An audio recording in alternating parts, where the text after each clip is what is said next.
Today's lesson is on graphing the absolute value function. So the most basic absolute value function, the parent function, is y equals the absolute value of x. So on this graph, I'm going to put a total of 4 different graphs on there, all different colors. So if you want, maybe pause the video and you could go grab some colored pencils or something so you can kind of keep all your graphs organized. So absolute value of x. If I plug in 0, absolute value of 0 is 0. If I plug in 1, absolute value of 1 is 1. 2 is 2. So I've got this line that's going this way. Okay, and then what happens when I plug in -1? Absolute value of -1, oh, that's also positive 1. -2 is positive 2. So this is, right here, the graph of the absolute value of x. Now what we're going to do is work on translating, shifting this graph. So for my next graph, my next equation, y equals the absolute value of x plus 5. When you are adding or subtracting inside the absolute value, it is shifting horizontally. And then plus 5, when you're inside the absolute value, it's kind of opposite of what you would think. Plus 5 actually means we're going to move left. So I always like to just have my base point here. I'm going to move that point left. And then the rest of the graph stays the same. So like that slope up 1 over 1, we're going to continue that.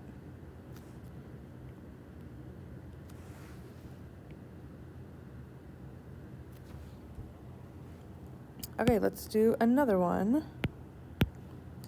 This time, y equals absolute value of x, close the absolute value, and I'm going to put plus 3. So adding or subtracting something on the outside, that's going to be a vertical shift. And when it's outside the absolute value, it is not opposite of what you think. Plus 3, you would think up 3. So we're going to start back at this original. And we're going to go up 3, 1, 2, 3. Here's my starting point, and the slope is still just up 1 over 1, up 1 over 1.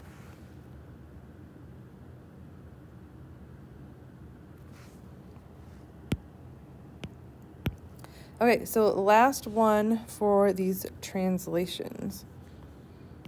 Y equals absolute value of x minus 4 minus 6.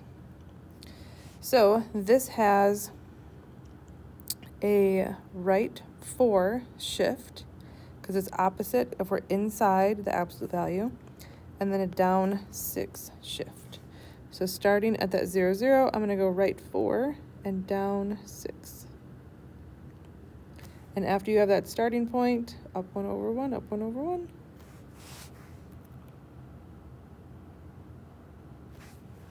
So all of these are on the same graph. I forgot to mention, so these are all translations. In the next slide, we're going to look at reflections, and the last one, dilation. So all of those are just translations, shifting left, right, up, and down. All right, the next part, we're going to be looking at reflections. So reflecting over the x and the y axis. So I already put on the parent function, absolute value of x. So I'm going to look at absolute value of negative x.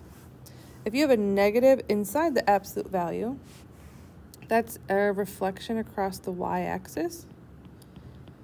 But if you reflect it across the y-axis, it just ends up being the exact same graph. So inside, the absolute value doesn't really change it much. So now, what if we have a negative out in front, negative absolute value of x? So this is y-axis. You can probably guess this is going to be an x-axis reflection. So that means I still have this starting point, but we're reflecting over the x-axis. So I'm going to go down 1 over 1. Whoops. So my V will point down. All right, so now let's combine a reflection and a shift. So let's say I've got y equals negative absolute value of x plus 7. So the negative does not impact the shift. So we're going to shift just like we were doing. Plus 7 on the inside means left 7. So my starting point, I'm going to go left 7. And then because of the negative out in front, down 1 over 1.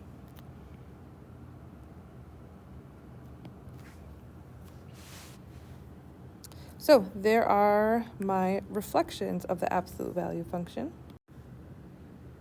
And the last section, we're looking at dilations. So kind of changing the scale factor, we're going to be multiplying our x values, which is going to change the slope. So first, let's look at 3 times the absolute value of x. So I'm multiplying here. The 3's on the outside, but outside and inside doesn't make much of a difference. So what we're going to do is still have the starting point here, but my slope, instead of up 1 over 1, it is up 3 over 1. Up 3, right 1.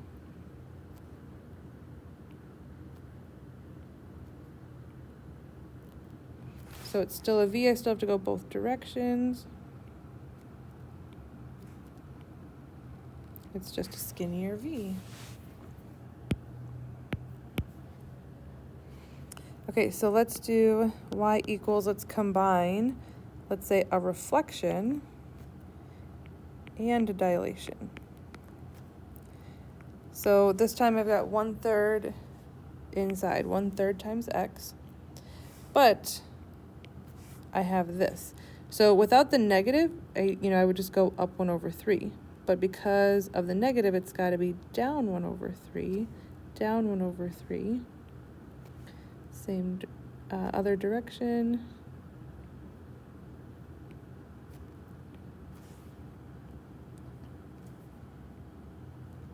So you can kind of see what multiplying a number in front does to that V.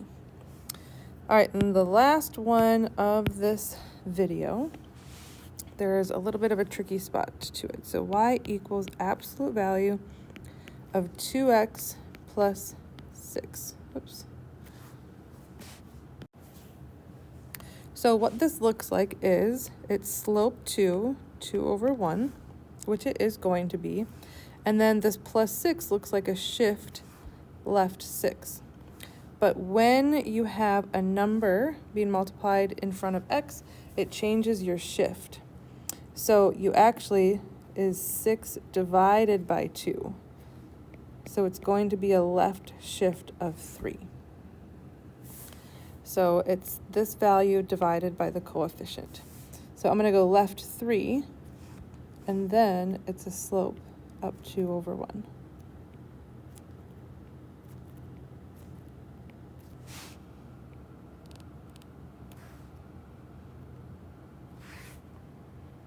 So there are all the graphs of the absolute value function, shifting left, right, up, down, reflecting over x-axis, y-axis, and then the dilation, which is basically just changing your slope. So there's the full video. Good luck with your lesson.